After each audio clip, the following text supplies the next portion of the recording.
हर हर महादेव आणि बम बम भोलेच्या जयघोषाने सध्या अलिबाग तालुका दुमदुमून गेला आहे. अलिबाग तालुक्यातील अत्यंत जागृत आणि श्रद्धास्थान म्हणून ओळखल्या जाणाऱ्या नवेदर नवगाव येथील श्री बोरेश्वर मंदिरात श्रावणी उत्सवाचा मोठा उत्साह पाहायला मिळत आहे. श्रावण महिन्यातील पहिल्या सोमवारी या ऐतिहासिक सप्ताहाला थाटात सुरुवात झाली. त्यानंतर श्रावणाच्या दुसऱ्या सोमवारी सकाळी ठीक 8 वाजता श्री बोरेश्वराची भव्य पालखी मिरवणूक मोठ्या उत्साहात निघाली. या पालखी सोहळ्याचे खास वैशिष्ट्य म्हणजे गावातील 6 पारंपरिक भजन मंडळे आणि 3 बँड पथकांनी या मिरवणुकीत सहभाग घेत सोहळ्यात रंग भरला. या नयनरम्य पालखी सोहळ्याचे आणि बोरेश्वर महाराजांचे दर्शन घेण्यासाठी संपूर्ण रायगड जिल्ह्यातून हजारो भाविकांनी मंदिरात गर्दी केली होती.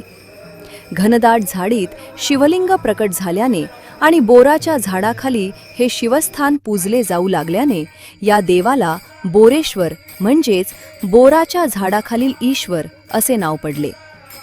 संकटाच्या वेळी बोरेश्वर महाराजांचा धावा केल्यास सर्व संकटे टळतात अशी भाविकांची गाढ श्रद्धा आहे. विशेष म्हणजे हा पालखी सोहळा पार पडल्यानंतर बोरेश्वर महाराजांचा आशीर्वाद घेऊनच नवगाव गावातील मच्छीमार बांधव आपल्या बोटी समुद्रात उतरवतात. अखंड हरिनाम सप्ताह आणि ही भव्य पालखी मिरवणूक केवळ नवगावच नव्हे तर संपूर्ण अलिबाग तालुक्याचे प्रमुख आकर्षण ठरत आहे.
जनोदयकरिता सचिन पावशे, नवगाव, अलिबाग.